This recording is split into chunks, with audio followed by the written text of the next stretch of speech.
Magkano naman nabenta mo? Konti pa lang po. Anong oras ka nagbubukas sa umaga? Puto. NANI?! Mahal na po ako, nagugutom na ako. Anong diferensya pagkakaiba noon saka ngayon? Dati po, nung wala pa po akong tindahan, saan po ako nanghihingi ng pambiling pagkain. Hindi pa po ako maglinis ng banyo, wala po akong pambiling pagkain. Ayon, magandang araw mga kababayan, magandang tanghali, magandang hapon, magandang gabi sa inyong lahat mga kababayan saan man po kayo naroroon, Luzon, Visayas, Mindanao, kumusta po kayo? Ganon din po sa ating mga kababayan na OFW, mga kababayan natin nasa abroad, doble ingat po tayo. Mga kababayan, sa araw na ito, i-update ko po kayo regarding po kay Ate Nining, regarding po sa tindahan na ipinagkaloob natin sa kanila. Bibisitahin natin at kukumustahin natin, aalamin natin kung ano na ang nangyari sa tindahan after po ng ilang araw mula noong ibigay natin or ipagkaloob natin ang tindahan sa kanila. At sana naalagaan nila. Maging ako ay hindi ko alam pero pinagpipray ko mga kababayan na sana mapalago nila para sa ganoon isa tuloy-tuloy na ang magandang buhay nila at doon syempre kukunin ang kanilang pangangailangan. Dahil nga po si Ate Nining ay hindi na makapagtrabaho sa iba or hindi na makapag-apply. So mga kababayan, sama-sama po natin tignan at bisitahin. Samahan niyo po ang Team Daddy Frank.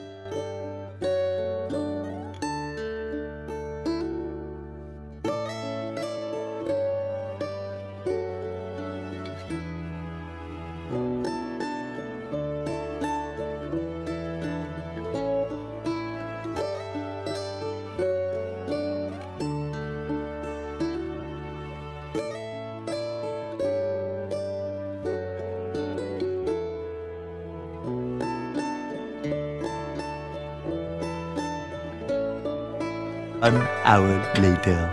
So, ayan mga kababayan, malapit na tayo sa bahay ni Ate Nining. Si-check natin kung magkano ang benta, kung may benta na ba kaya. Malalaman natin yan mga kababayan. Kahit ako, excited din ako mga kababayan na malaman kung paano i-manage ni Ate Nining. Ayan.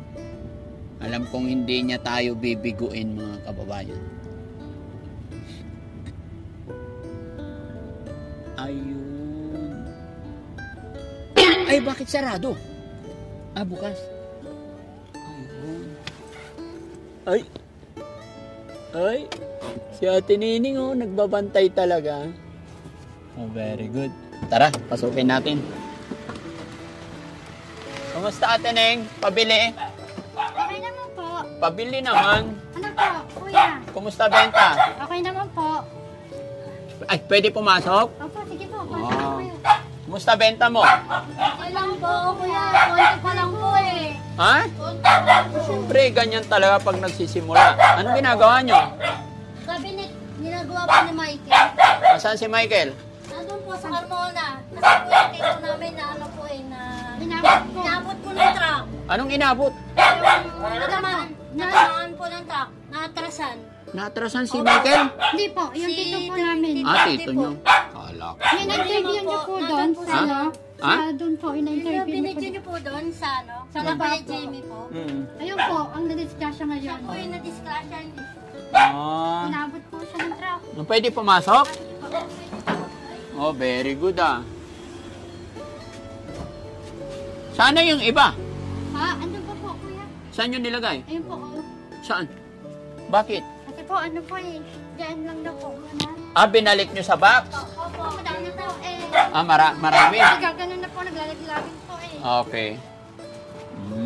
Oo, sige, okay yun. Pero mas maganda, kita ng customer na marami. Ay, bakit? Saan nabenta mo? Andun po, Saan? Magkano nabenta mo? Wow, may pusa. Ming. Ang laki ng pusa nyo. Lalaki to babae? Lalaki po. Alaga nyo yan? Apo. Galing na. Maamo? Apo. Oo. Magkano naman nabenta mo? Konti pa lang po. Mula nung nagsimula? Opo. Kasi po, may hirap po yung mga taong bumibili. Mahirap? Ganun talaga kasi bago ka pa lang. Patingin. Oh, marami na eh. Kaysa naman wala. Oh, dami. Oh, ganun talaga. Di ba? Sa umpisa, at least meron. Lakihan mo pa yung lagayan mo, ah. Opo. Oo. Okay. Alam mo na yung presyo. Opo. Nireview mo yung resibo natin. Opo. Okay. Very good. Yan, yung benta mo, ipunin mo lang ng ipunin. Tapos kung ano yung hinahanap ng tao. Sigarilyo po yan. Po nila, hinahanap po nila. Sigarilyo, hotdog po. Wala po ako talagyan. Sigarilyo tsaka? Hotdog po. Ano yung hotdog? Yung mga po, yung matagkagasi po, putlong, mga itlog, wala po po. Kaya po, pinag-iipunan ko pa po para makabili. Oo, ganon. Putlong, magluluto kayo ng putlong? Hindi po, yung mga kapitbahay po na na magluluto po ng hotdog, ang ulam po. Ay, hindi na yun. Iba yun. Hindi na pagtindahan yun eh. Di ba? Oo nga po. Kailangan pa natin ng freezer pag ganon. Yun nga po. Saka na lang yung Pag ano. naka na po, pag nakaipon na po. Dikit ko to sa'yo, te. Hindi pa. Saka na lang yung freezer. Basta importante. Pwede ba yun, mga kababayan? Magtinda sila ng sigarilyo? Mabagay, yun din naman ang hinahanap ng customer. Bibili ka siguro, paunti-unti lang. Apo, sige Wala po. naman nag-iossi sa inyo. Wala po. Si Michael, hindi. Hindi po. Oo, kasi kung magtitinda ka ng yosi, tapos kayo nag-yosi, Hindi po. lugi. Apo. No? Hindi po, wala po nagsigarilyo sa amin. Lahat naman ng sari-sari store may ganun eh, no? Opo. So, pag nakabenta ka, Ayun po, bali, bibili ko po ng mga wala dito po. Kape, gatas po, Energen. oo. Ayun po. Ito yung mga sinulat yung mga presyo. Apo. Very good. Para po alam din po ni Joy. Sana si Joy. Anong ginagawa ni Joy? Ay, doon po. Bali, galing po siya dun sa kanina eh. Sa tito po namin. Dinala po sa ospital. Kumusta na tito nyo? Ayun po, disgrasya po. Bali po yung ganito, yung sa may banda po dito, sa may bewang, sa binti po. Bali, Bakit? Bakit siya nabangga? nagpapahinga lang po siya doon sa may gilid. Tapos yung truck po na driver, nawalan po ng ng control doon sa truck niya. Ayun po, inabot po siya. Natrasan? Ando po siya sa ilalim ng truck. Hindi patay? Hindi naman po. Buti naman. Pero po, ngayon nasa ospital. Yung yung truck driver po, nandun na po sa pulis. Ala, kawawa naman. Di bali, basta okay na yung tito nyo. Tito nga nyo pala yun? Opo. Andyan po yung anak niya. Ulyanin na siya, no? Ulyanin na yon? Opo, masatanda pa po yung sa mama namin.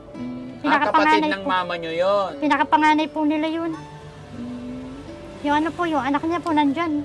May sarili pong kotse yun, may tindahan po. Ayun. Ay, may sariling kutsi, may sariling tindahan. Yung anak po niya. Ay, bakit pinapabayaan yung tatay? Ganun po yun eh. Ha? Tagal na po yun.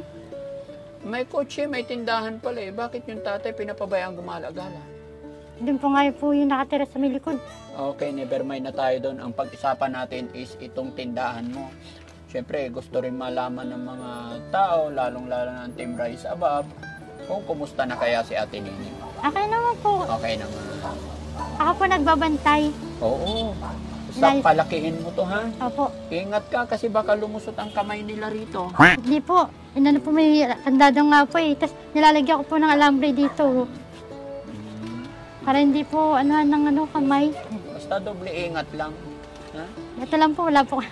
Dito pa po yung mga biskwit. Ganyan talaga sa simula. Unti-unti makakakuha ka ng gamit. Unti-unti. Kasi ang negosyo, hindi pwedeng magsimula sa malaki. Opo. Mas maganda nagsimula sa maliit, tuturuan ka ng negosyo. Kasi kung ano yung kailangan ng tao, yun ay po-provide mo. Opo. No? Depende. At least may libangan ka na ngayon. Opo. Tapos araw-araw ka na maligo. No? Opo. Kasi hindi sila bibili pag nakita nila. Hindi naliligo yung tindira. Ayoko doon. Andalig po ako. Kailangan maligo everyday. Ano? Opo. Pasensya ka na, ha? Opo, okay lang po. Basta nandito lang kami. Masaya ako. Salamat ako sa Panginoon kasi may hanap buhay ka na. Opo. Ganun lang. Tapos kunting linis-linis lang. Paluwagin lang yung paluwagin lang yung kapaligiran natin, ambience. Lagay dyan yung mga yung Apo. mga mantika nyo. Opo, andito pa po. Very good. Ganun lang. Nakalimutan natin yung stick po, ano? Opo. Ayan, oh. Maghanap-hanap ka pa ng garapon ng mga ganyan. Kailangan pa po, bumili po ako ng stick o na lalagyanan. Binibili rin ba yan? Magkano? Hindi ko po alam kung magkano po eh. Doon po yung binibili sa mga junk shop. Okay. O, para paglagyan. Ay, magkano lang naman yan pag sa junk shop? Siguro po mga 5 piso 5 po. piso? Okay. Tapos linisin mo na lang maigi. Opo. Anong mabili? Kape Dito? po. Kape mabili. Opo. Sigarilyo po. Sigarilyo. Energen po. Energen. Tsaka gatas po. Ilista mo kung ano yung pinakamabili. Yun ang bibilihin mo lagi. Opo. Kung ano yung hinahanap, kung ano yung in demand, ano yung hinahanap ng customer mo. Kumusta mga sardinas? Mabili naman. Ay, hindi po. Oh? Kakailanganin ng tao yan. Pag ano po, siguro po pag kailangan po nila ng ano pag ano po, mahal po yung mga ano corned beef, mga Oo, sardines. kaya nga yung mga yan lang, yung Youngstown lang. Magkano ba isa nito ngayon? 26 po. 26 na to ngayon. Opo. Ayan, may alikabok. Pupunasan nyo lagi, ah? Opo. Lilinisan ko po Bago mamaya po. ibigay sa customer, pinupunasan. Ha? Opo. Para ano, tapos laging may tao. Ako po, nandito Hindi po kami. pwedeng walang tao. Andito po ako palagi. Dito ka Hindi naman para, po ako umaalis. kailangan nakikita nila yung tindera lagi na maganda, nakangiti. Diba? Yan ang Opo. puhunan natin, always smile. Opo. Tsaka alam mo, bilang, anong oras ka nagbubukas sa umaga? Alas 6 po. No. Kailangan, alam mo ba yung pamahiin na sinasabi ng mga matatanda? May mga ganitong negosyo ka, bago magising lahat ng kapitbahay mo, bago sila magbukas ng pintuan nila, Mauna po. correct, mas Ano? nauna ka dapat. Diba? Dahil Opo. ikaw may tindahan, may hanapbuhay ka, mas nauuna ka lagi. Opo. Yun ang technique doon, mga tindahan. Mas lamang ka pag nauna kang bumangon sa higaan. Apo. Iba ang pakiramdam pag lagi kang maaga nagigising, ha? Opo, ako po tagabili ng ano eh, ng tinapay po minsan eh. Oo, hinaalmusal Kaya, nyo. Alas 5 po, kaya 4:30 gising na po ako. Yun, very good. Oo, kasi yung mga maagang papasok, gigising, ay ano yung paggising nila bago sila pumasok, kakain. Opo. Eh nakita nila wala akong ulam, wala akong kape. Eh nakita nila ikaw bukas, matik, sa'yo masasanay pupunta. Opo. Okay? Oh, very good. Ano naman ang pagbabago ngayon? Dito tayo, tingnan tayo sa labas. Sa labas, tayo. Ano ko lang po to? NANI?! Mahal na po ako, nagugutom na ako. Nagugutom ka na. Anong kinakain mo? Pita. Opo. Nagugutom ka na. Huwag kang pagutom, baka papayat ka. Payat yan. Papayat eh. Ay, bakit kain ka ng kain? Kung... Nagugutom na nga po ako, kuya. Dami nga pong ano eh. Kalat ni Michael Kalat eh. po ni Michael to. Kalat ni Michael. Opo. Gamit. Eto, kain mo. Kalat ni Michael, ito kain mo. Ito po kay Michael po. Po yan, hindi Ito ako. sa'yo, Pita. Opo. Nagugutom na po ako, kuya eh. Ha? Nagugutom na. Nagugutom na. O sige, kain ka. Pag nagutom ka. Pinakit na po ni Michael yung bubo. Ay, nice na. Oh. Opo. Very good. Unti-unti yan maayos ni Michael, na? Opo. Okay yan. Very good. Kaso lang po, hindi ba tapos po yun yun? Unti-unti yan. Pabilisan mo kay Michael lahat. Talaga mag-focus. Ha? Focus. Kami po. Walang ibang tutulong sa inyo kundi sarili ninyo. Ha? Oo nga po. Hindi yung ibang tao. No? Opo. Okay. Walang ibang taong tutulong sa inyo. Minsan lang mangyari na may tutulong kagaya ng Team Rise Above. Opo. Minsan lang kayo mapuntahan ni Daddy Frankie. Kung kinumusta ko lang kayo. Opo. Kaya, focus kayo. Na? Focus lang ng focus. No? Opo. Wag puro focus sa pagkain. Nagugutom na po. Nagugutom ka na. Hindi ba kayo nagsaing ng kanin? Nagsaing na po. Oo. Ano ulam nyo today? Wala pa po. Wala po kaming perang pambili. Bawal po kumuha dun eh. Bawal. Bakit? Opo. Bakit? Anong uulamin nyo kung wala? Ano po, meatloaf ay ano po, yung lumpia po. Bibili pa po kami dun. Bibili. Bakit lumpia? Wala bang gulay? Wala po kasi hindi po sila nagtitinda ng gulay dun. Hindi. Pag wala doon, sa ibang tindahan. Malayo pa po, Daddy Frankie Malayo pa dun. po yun. Eh, kahit malayo, maglakad ka. Ayoko po. Aabot po. Anong maglakad? Huwag kang tamad. Init. Anong mainit? Magpayong ka. Hmm. Ayan po. payo. Oh, yun pala eh. Ano? Uulamin nyo yung finished product. Oh, 200. Para may pang-lunch kayo. Hindi mo kinakain yung laman ng tindahan. Hindi po. Oh, bumili ka ng gulay. Ha? 200 yan. Isama mo rin ulam si Ate Neneng. Sama mo na ang gabi siguro. Opo. Gulay. Hindi yung... Meron pong gulay. Ha? Ubusan na po yata. Alas 12 Pag naubusan dun sa kabila, ito talaga pag may sinabi ako, meron at mayroong katwiran.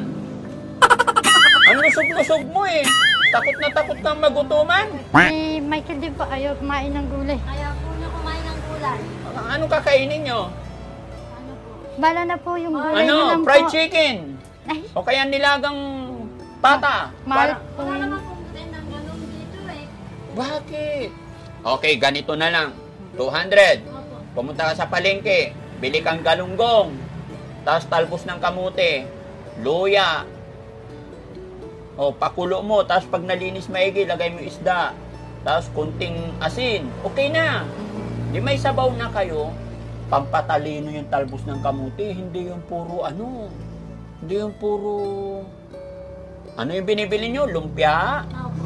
Okay naman yun pag emergency. Pero dahil may hanap buhay kayo, ang gagawin nyo para makatipid, di ba? O umaga, tinapay. Tapos, bibili ka ng isda. Pakuluan mo lang, lagyan talbos ng kamuti. O kaya kalahating kilong manok. Tapos papaya.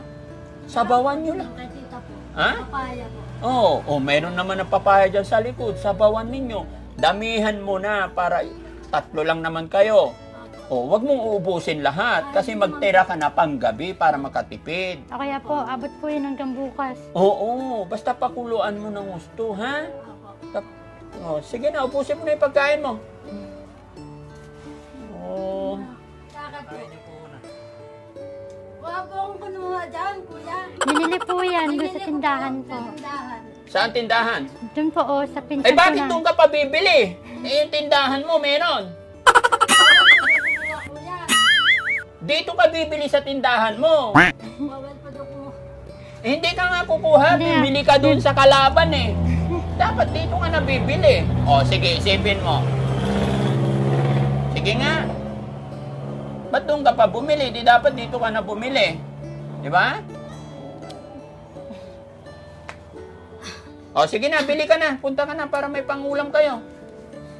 Magluto ka. Sige na, dali mo na yung pagkain mo. Dali. Nangangayayat na si Ate Joy. Wala ako, lakad ako ng lakad eh. Para sa Ate Ning, siyempre, noon wala kayong ano, di ba? Wala kayong pinagkakabalahan. Tapos ngayon, medyo maliwalas na yung bahay. Apo. Mayroon ka ng tindahan. Anong pagbabago noon? Anong diferensya, pagkakaiba noon saka ngayon? Dati po, ano po, yung... Nung wala pa po akong tindahan, saan po ako nanghihingi ng, ng pambiling pagkain. Ngayon po, may ano na po ako, may tindahan na po bali. Mais na po yung lagay po namin. Ayos na. Nakakaangat naman po kahit pa paano. Hindi na po ako po sa kapatid ko yung papakatulong. Oo. Kasi po, dati wala. Hindi pa po ako maglinis ng banyo. Wala po akong pambiling pagkain. Tsaka kung saan po ako, bibili po ako doon sa may Petron. Gagawin po nila, bibigyan po nila ako, konti lang. Yan po, wala pong pambiling pagkain. Utos-utusan ka nila. Pero ngayon, hindi na. Opo, ngayon po, hindi na po ako inuutusan eh. Oo, kasi may hanap buhay ka na. Opo, meron na po akong, pinagkakaabalahan po. Kaya pakaiingatan mo yan. Kasi Opo. hindi naman namin ikaw pababayaan, pasyal-pasyalan ka pa rin namin. Opo. Pero ingatan mo, ha? Opo. Ano naman ang pakiramdam mo ngayon? Masaya po ako kasi, meron na po akong, business na, kahit paano po. Masasabi. Meron na po akong pagkukuhaan ng kabubuhay po. Oo. Tsaka masasabi mo sa'yo. Opo. Be proud to yourself, lalo na pag napagyaman mo yan. Opo. Ha? Iniisip ko nga po ngayon kung, pagka nagkaroon po ako ng kita po ngayon, bibili po akong kape. Oo. Tsaka Marami ano po? pa naman yung kape Hindi po yung stick po. Stick? Stick. Oo, hindi kami nakabili nun. Mas mabili ba yun yung stick? Opo, 4 pesos na po ngayon yun eh. Magkakano ba yun? 4 na Hindi, po. pag bibilhin mo doon. Hindi ko po alam kung magkano po eh. Siguro po, nasa 40 po yun. Isang ano po yun, isang Pandagdag din. Yun ba yung mabili rin? Opo, tsaka ano po, gatas. Tsaka Energen. Energen, tsaka gatas. Bigyan kita 1,000 para makabili ka na, madagdag mo. Sige po. Salamat Bigyan natin po. siya 1,000 para pag alis namin, bibili ka, ha? Opo, Oh, dali. bibili po talaga ako. Para madagdagan. Oo nga po. Marunong ka naman ng bumili. Opo, Marunong ka rin naman sa pera, di ba? opo. So, ibili mo na. Ako. Stick, Energen, tsaka Ano po yun? Energen po na kape. Oh, Ay, tsaka Energen po. gatas. Opo. Yung swak, gano'n. Opo, opo. Tsaka ano po, bird spray. Oo, basta kung ano yung kailangan, kunti-kunti lang i-budget mo. Opo. Ibabudget ko po. Pagkakasyahin ko po yung ano, Okay. yung binigay niyo po. Ang galing mga kababayan, salamat sa inyo. Kasi unti-unti natututo si Ate Ning. At unti-unti rin ginagabayan pa rin natin sila. Siyempre kasi first time niyang magkaroon ng ganito. Kaya ginagabayan, kaya binabalikan pa rin ni Daddy Frankie. Patingin nga yung picture na binigay mo sa akin. Ay yung ano ni Rob. Ayan. At isa pa sana mga kababayan yung reason bakit kami nagbalik dito. Dahil may taong gustong tumulong, nagpaabot ng tulong para kay Michael. Ayan. Pero anonymous po hindi nagpapasabi ng pangalan. Saan lugar ito, bro? Ayan. Pero nagkataon mga kababayan, yon may nagpaabot ng tulong para kay Michael mga kababayan. Nasa ibang bansa po. Mula nung napanood kasi nila yung upload natin dito, nagpaabot ng tulong para sa kanya, para sa woodcraft ni Michael. Pero nagkataon mga kababayan na wala siya rito dahil nagkaroon ng aksidente yung tiyuhin nila. So sa pagbalik na lang namin ibibigay kasi ang gusto rin namin is nandito si Michael at makausap mismo si Michael kung ano yung maganda para sa kanyang hanap buhay, no? So maraming salamat mga kababayan, at thank you. Salamat sa Panginoon kasi nakikita ko na pinagsisikapan ni Ate Nining yung pinagkaloob nating tindahan. Kaya maraming salamat po sa nagbigay, nag-sponsor, lalong-lalo na po kay Tita Hanes at ang buong Team Rise Above. Kung hindi po dahil sa inyo, hindi po natin kaya basta-basta magbigay ng ganito. Kaya lalong lumalakas ang loob din ni Daddy Frankie at mas lalong nabuhayan ng loob itong mga kababayan natin na nawawala ng pag-asa. Pero sa ngayon kita natin na sila'y nagsusumikap para makabangon, makaahon sa kinasadlakan ng kanilang buhay. Kaya once again mga kababayan, maraming salamat. At kung sakali po na umabot pa kayo sa punto ng bidyong ito ay mangyari lang ho, pakishare po ang ating video para sa ganon ay mas makatulong pa tayo. At syempre, sa mga hindi pa nakapalo sa ating YouTube channel, Daddy Frankie po, ganon din sa ating Facebook page, maaari nyo rin pong i-follow nang sa ganon mas makatulong pa tayo, ika nga. So once again mga kababayan, shout out po sa mga kababayan nating OFW. Ayan, sa mga nagpapakulay sa atin dyan, sa bawat premiere natin, malaking bagay po yan at maraming salamat sa ating mga naka-member dyan. Ayan, maraming salamat po sa inyong lahat. Di ko na po kayo mag-isa-isa. God bless po. Thank you. Paalam ka na. Thank you. Maraming salamat po kay Daddy Frankie po, tsaka sa mga sumusuporta po kay Daddy Frankie, tsaka po sa viewers po niya. Maraming salamat po sa lahat. Tsaka kay Tita Honey S po, maraming salamat sa pagtulong sa amin. Thank you po. Team Rise Above. Tsaka sa Team Rise Above po, maraming salamat. Tsaka sa mga OFW po. Okay. Kaya maraming salamat Tita Hanes. God bless you more. Mabuhay ka po. Ayan. Thank you so much po. Bye-bye po.